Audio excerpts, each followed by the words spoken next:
Teman-teman, baca firman Tuhan wajib setiap hari. Amin. Salam, selamat pagi dan selamat berjumpa kembali di channel ini. Dan firman Tuhan pada hari ini, pada hari yang ke-243, tanggal 30 Agustus 2024, diambil dari kitab Ulangan pasal 9 ayat yang ke-6 dengan perikop ialah ketidaktaatan bangsa Israel. Sebagai nats atau ayat hari ini adalah demikian. Jadi ketahuilah bahwa bukan karena jasa-jasamu Tuhan Allahmu memberikan kepadamu negeri yang baik itu untuk diduduki. Sesungguhnya engkau bangsa yang tegar tengkuk.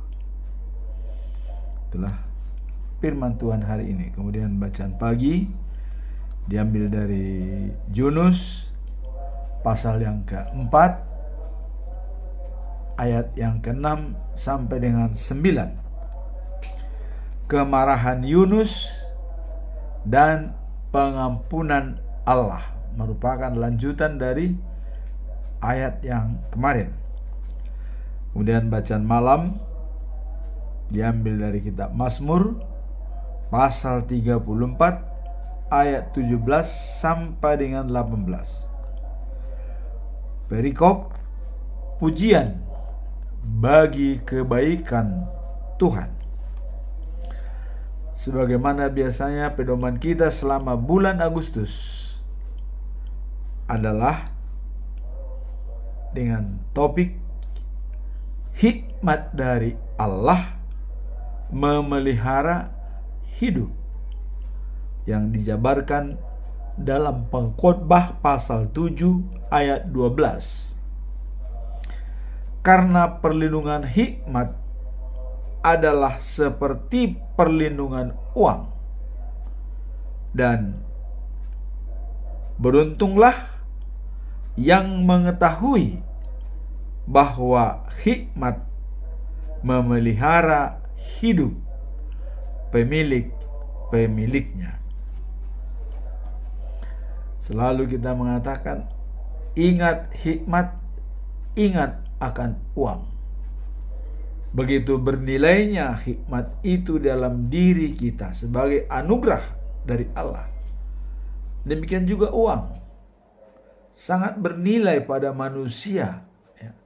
Kalau tanpa uang rasanya tidak bisa menilai sesuatu atau tidak bisa menyimpan sesuatu dengan uang, atau membuat nilai dari barang tertentu dengan uang. Itulah dikatakan di sini oleh pengkhotbah bahwa perlindungan hikmat seperti perlindungan uang. Jadi kalau kita ingat uang, ingat hikmat. Kalau kita berhikmat, kita memiliki uang.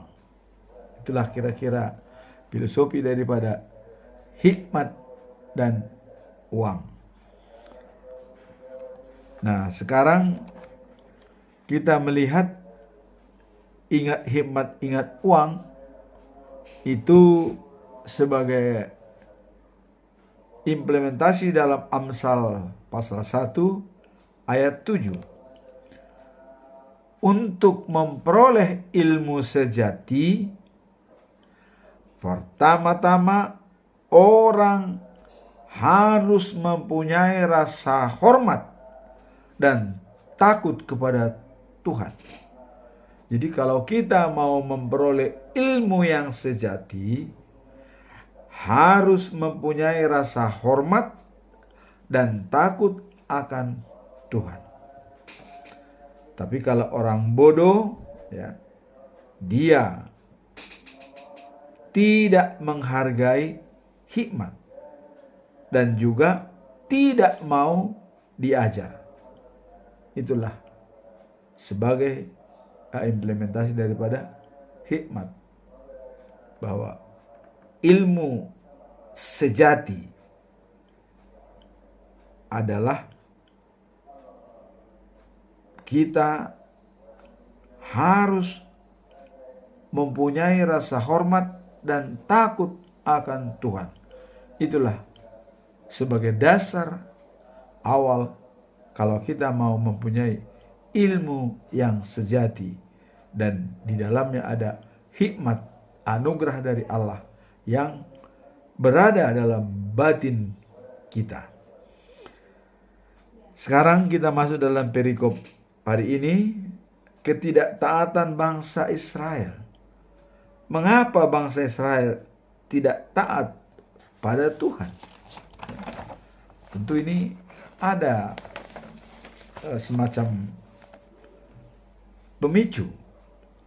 Nah, Kitab Ulangan pasal 9 mengisahkan tentang ketidaktaatan Israel kepada Tuhan yang disebabkan oleh keras kepala, tegar tengkuk mereka,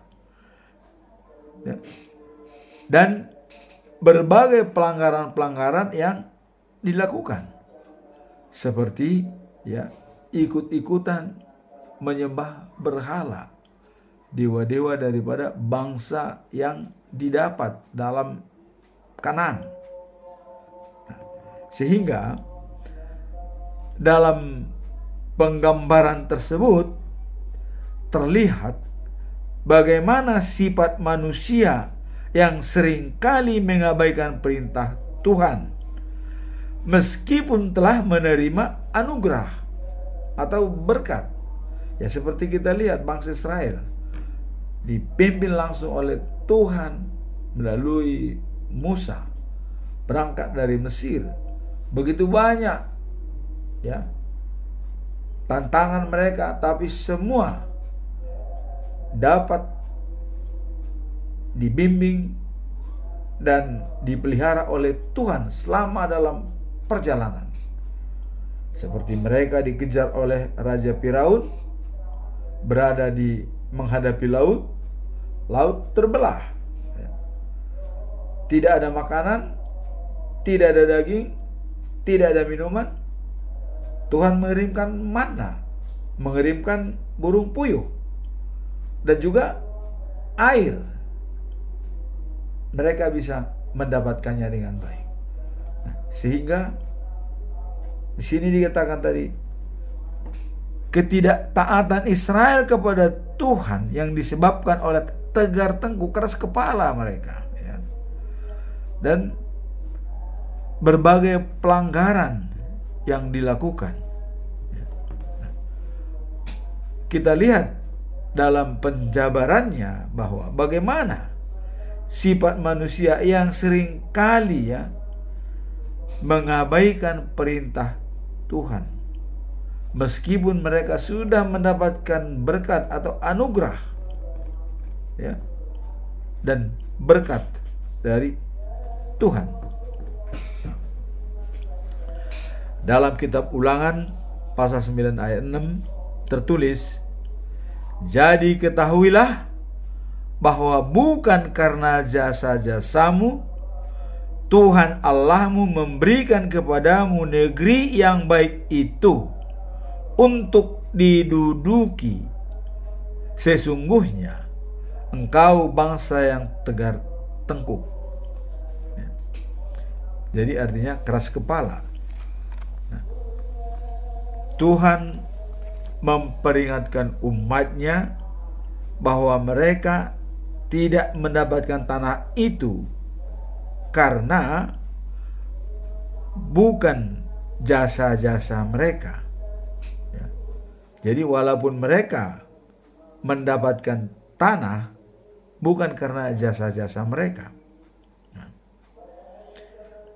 tapi karena ketidaktaatan bangsa Kanaan yang menyembah berhala. Jadi sebenarnya ya, pilihan ini karena Allah sudah melihat yang lebih terpuruk lagi bangsa yang didapati tersebut, bangsa Kanaan itu adalah penyembah berhala. Itu yang paling dibenci oleh Tuhan. Makanya dikatakan kepada bangsa Israel, bukan karena jasa-jasamu kuberikan tanah itu kepadamu, tapi karena yang menduduki tanah itu sebelumnya adalah menyembah berhala. Maka Tuhan mengambil keputusan itu, habiskan. Dan kau bangsa Israel boleh masuk ke sana. Nah, maka tetap dengan bimbingan Tuhan. Dan Tuhan memperingatkan umatnya bahwa mereka tidak mendapatkan tanah itu karena kebenaran mereka atau jasa-jasa, melainkan karena ketidaktaatan bangsa Kanaan. Ya. Jadi sebenarnya anugerah bagi bangsa Israel, keberuntungan. Karena bangsa yang ada di sana itu menyembah berhala, dan Tuhan paling tidak setuju dengan orang-orang yang menyembah berhala, maka diberikanlah itu kepada bangsa Israel. Nah, cuman kata Tuhan, bangsa Israel ini tegar tengkuk, keras kepala, ya. Ya. Kita maklum memang, ya, dan mereka memang bangsa-bangsa pilihan, ya. Dan dikatakan Tuhan keras kepala.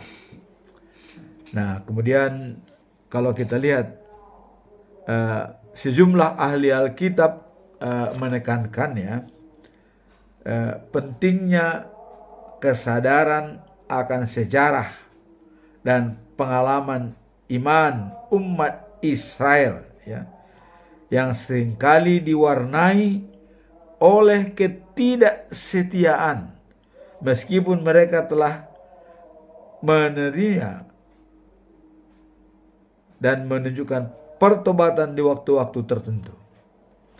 Nah, jadi di sini dikatakan bahwa sejarah atau ahli-ahli kitab melihat, ya, menekan pentingnya kesadaran akan sejarah dan pengalaman iman umat Israel yang seringkali diwarnai oleh ketidaksetiaan, ya, meskipun mereka telah menerima atau menunjukkan pertobatan di waktu-waktu tertentu. Memang ada mereka bertobat waktu tertentu, ya, tapi berulang kembali, ya.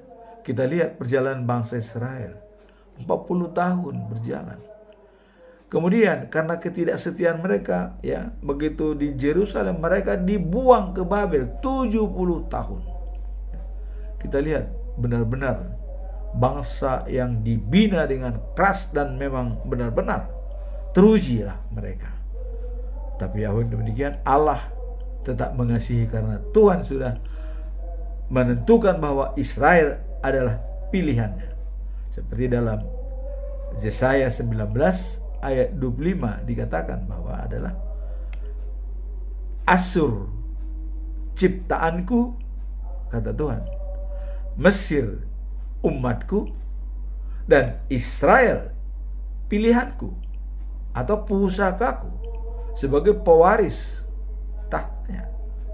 Dan ketiganya bangsa ini kuberkati, kata Tuhan. Maka Tuhan tetap akan menjaga Israel supaya tetap utuh. Karena dari Israel lah pemberitaan firman Tuhan ke seluruh dunia. Itulah pusat Sion, Yerusalem. Pemberitaan firman Tuhan ke seluruh dunia.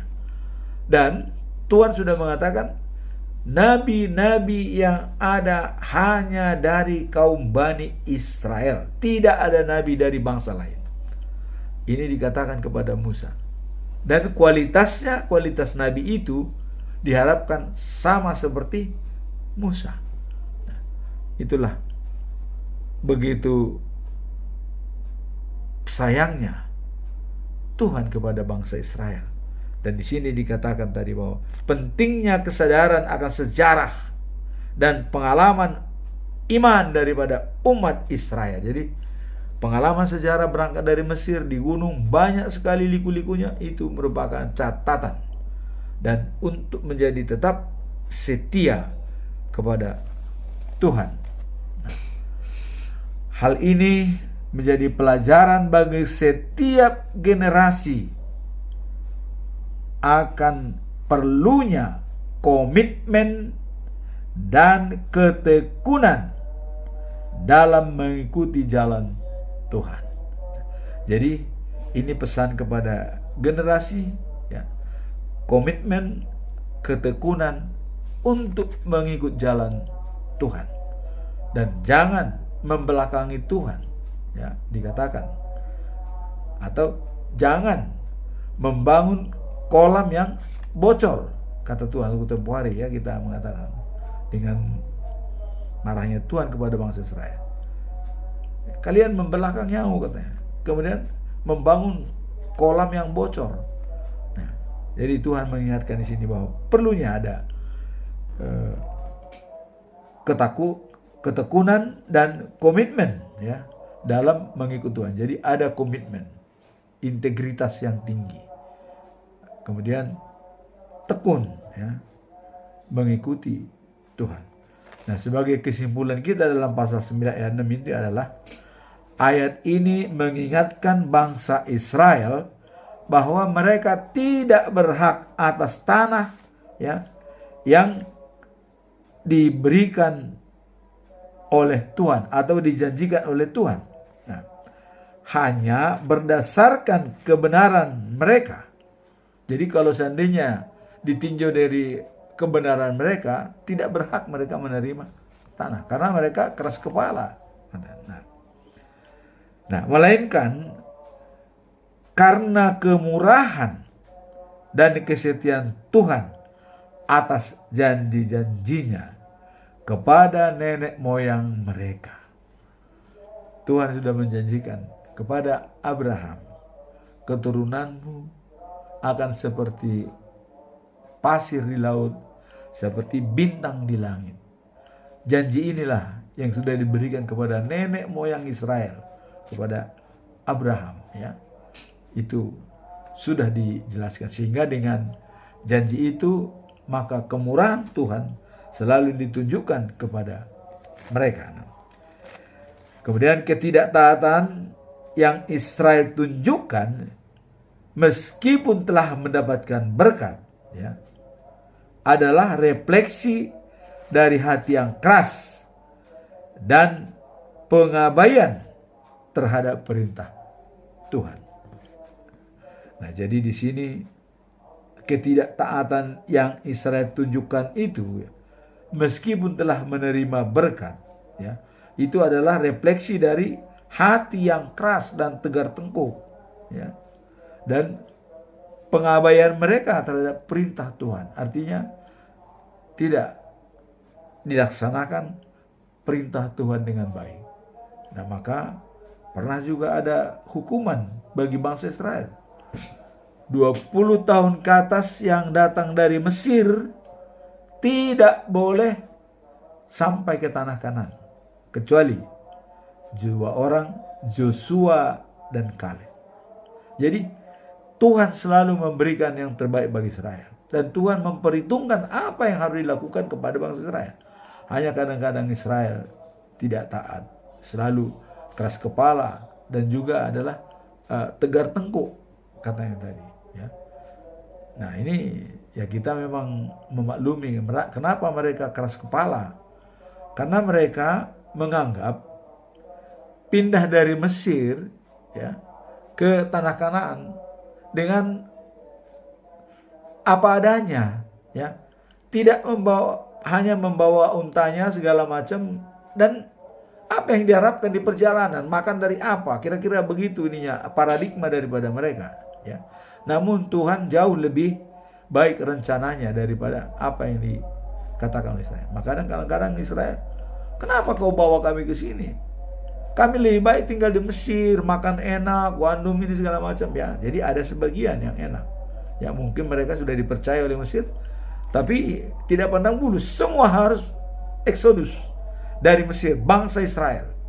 walaupun dia kaya, walaupun dia miskin di Mesir, walaupun jabatannya apa, dia harus eksodus. Nah, jadi orang-orang yang mungkin berada ini, ya, inilah yang mungkin sering keras kepala. Nah, maka Tuhan mengatakan 20 tahun ke atas, ya, yang sudah berumur 20 tahun ke atas dari Mesir tidak boleh sampai ke tanah Kanaan. Hanya 2 orang, Joshua dan Kaleb. Jadi sangat jelas penyertaan Allah di dalam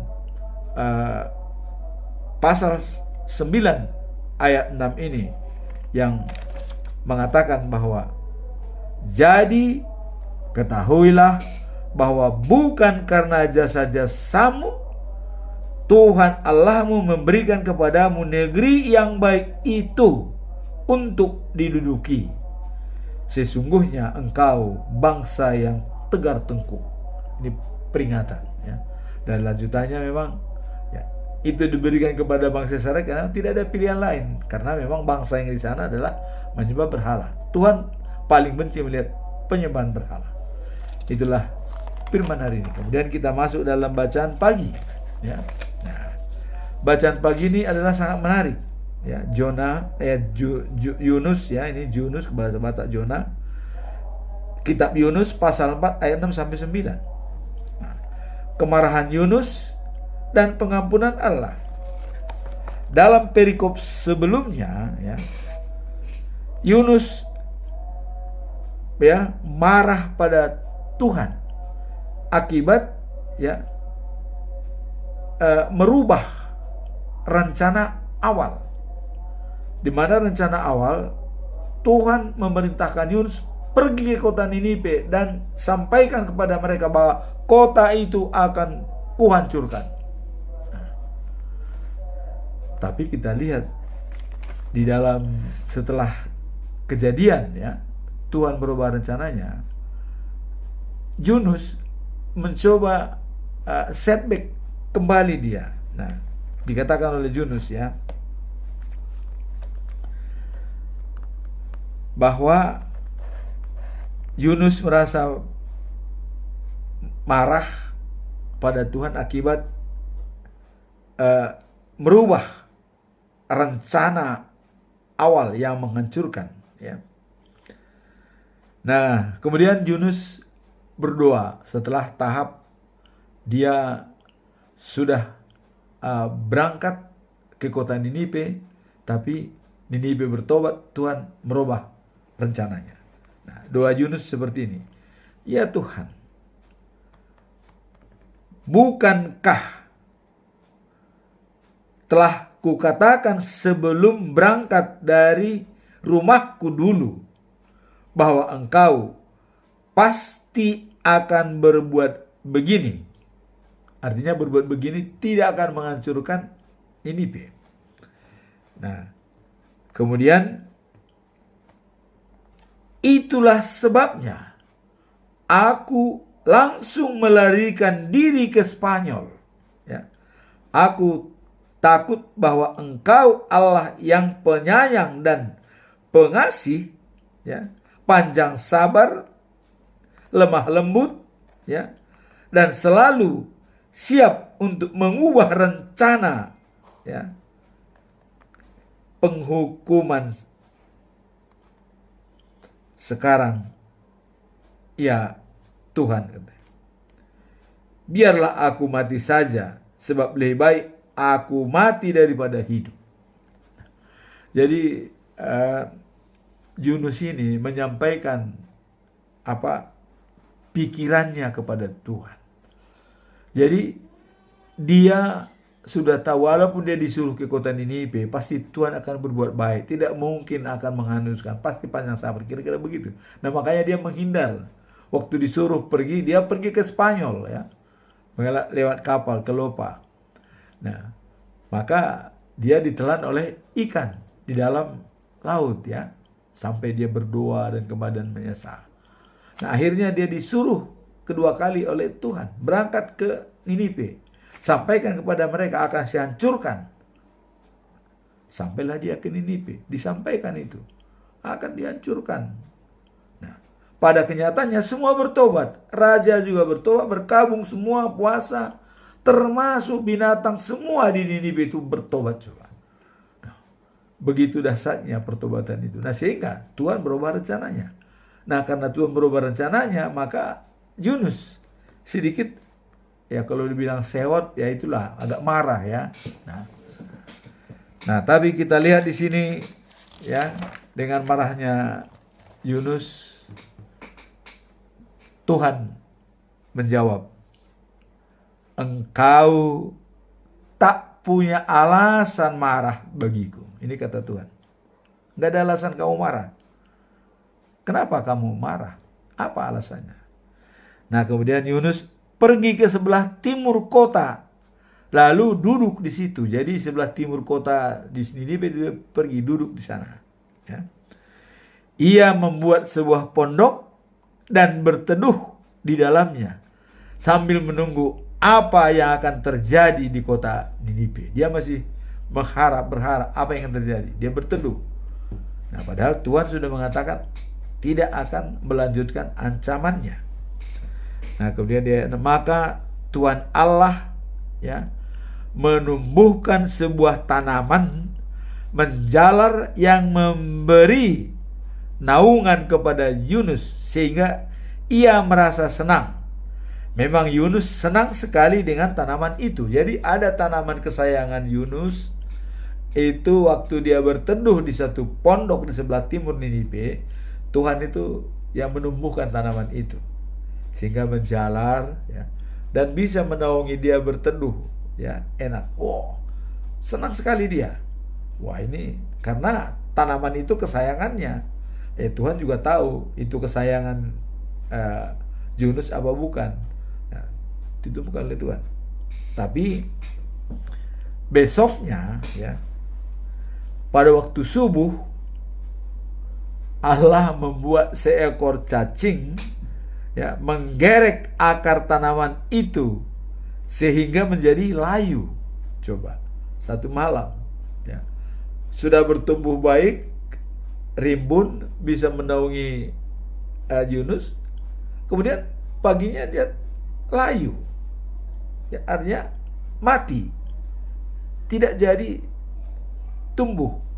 Nah, sehingga dia merasa, loh, kok tanaman kesayangan saya kok layu? Masih bertanya-tanya dalam pikirannya ya. Nah, kemudian datanglah matahari ya.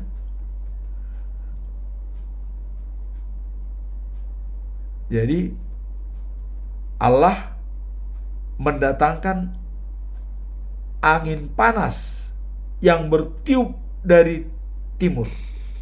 Wah, ini jadi Yunus hampir pingsan karena ditimpa sinar matahari yang seakan-akan membakar kepalanya. Ia menjadi putus asa dan ingin mati saja daripada hidup. Tuh.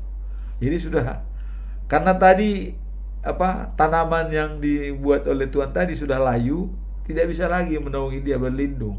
Datanglah panas matahari, ya, menerpa kepalanya, dia kepanasan sampai hampir pingsan dia.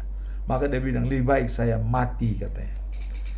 Nah, kemudian Allah berkata kepadanya, engkau tak patut menjadi begitu sedih karena tanaman itu mati. Ini diingatkan oleh Allah. Kamu tidak perlu bersedih karena tanaman itu mati. Jawab Yunus, mengapa tidak? Katanya. Jadi Tuhan mengatakan kamu tidak bersedih. Kenapa tidak?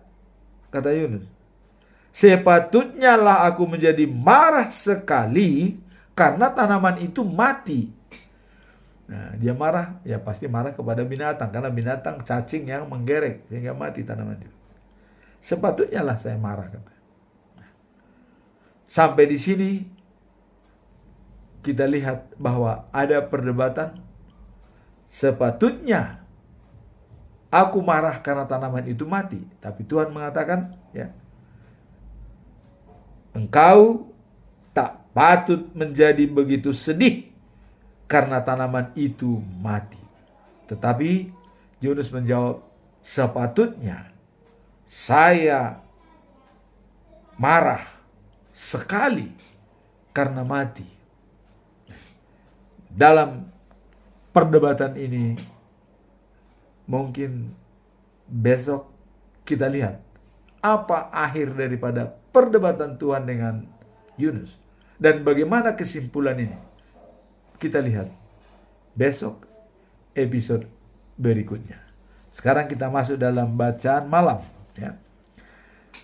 Mazmur 34 ayat 17 sampai 18. Ini pujian bagi kebaikan Tuhan. Nah, kalau ini Daud memang karena begitu besar, ya, perhatian Tuhan kepada Daud, mulai daripada mengalahkan Goliat, ya, dan bisa menggantikan Raja Saul, dia sebagai raja, dan kemudian dijanjikan oleh Tuhan kepadanya bahwa dari anak kandungnya sendiri akan memimpin bangsa Israel, yaitu Salomo, dan dari keturunannya lah yang akan menjadi raja segala raja di Sion, kota selamanya.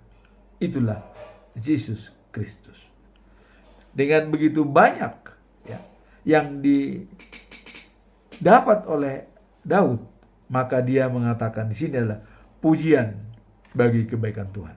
Nah, kita lihat dalam ayat yang ke-17. Bila orang saleh berseru, ya, mendengarkan,